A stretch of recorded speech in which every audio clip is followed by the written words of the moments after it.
Okay, so here's the skinny. You're probably wondering why I'm sitting here with no dogs around me, a white background, like what is this?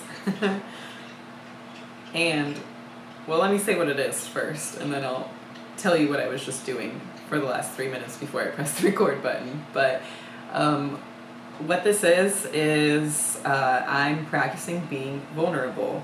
I used to think vulnerability was such a weakness, and now that I'm 28, a little wiser, I realize how much of a strength it is. So, this is me practicing being vulnerable through social media, through YouTube episodes basically, and this is just a little bit of an introduction to it. So, I'm going to be posting mainly about like things that have happened in my past, and just get like real and raw and honest with you guys about some stuff that's, well, everything pretty much that shaped me to be who I am today.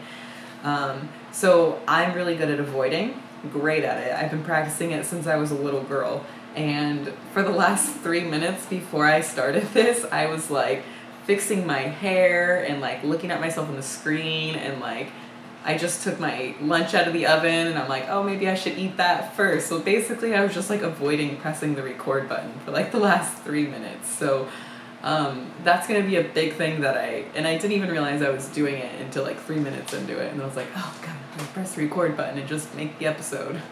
So that's going to be something that I kind of walk you guys through and how I figured out why I do that. Because I've done it since I was little. I still do it. I'll catch myself doing it, and now it's something that I'm working on right now. So, with that said, the reason why I'm doing this is that I really hope that I inspire some of you guys out there to not necessarily share a lot of your life with people. It's a cool thing. You just have to be careful doing it. You have to make sure that you're personally in the right state of mind for any feedback that they're going to give you, that you feel good about stuff that you're posting about. But I want to inspire people just to know that they don't need to hold that shit in the back of their mind anymore. It's not a good thing to do that. And by shit, I mean like things in our past that have caused us pain and suffering.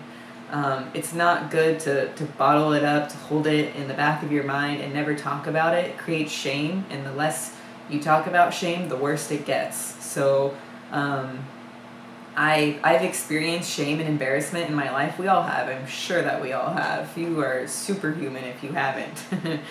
But I want to start to talk about that kind of stuff and not hold it in anymore. So I guess selfishly, this is like I don't want to say therapy, like empowering for me, basically, to press that record button, maybe a little less than 3 minutes next time, but to press the record button and to get this out to you guys. So thank you all for listening. Oh, and one more thing too, because I avoided this for a while, just recording this first episode. It's taken me probably like 3 months from the time that I thought of the idea to the time that I'm like sitting here recording it. 3 months of avoidance, because I thought it wasn't going to be good enough. You know, I'm going to make these episodes. I'm going to put a lot of like time and effort and a lot of heart into this, and what if they don't think it's good enough? But I know it will be good enough because my intention is to inspire others. So I know it's going to be a really cool thing, and I just have to not worry about, you know, whether you think it's, well, I hope you guys think it's great, but I can't personally worry about like, you know, if I'm not good enough, basically is what it is, which is going to be another thing that I talk about in these episodes. So I feel like I'm rambling on, so I'm going to leave you with that, and I look forward to sharing my first episode with you guys. Thank you all for listening. Thank you.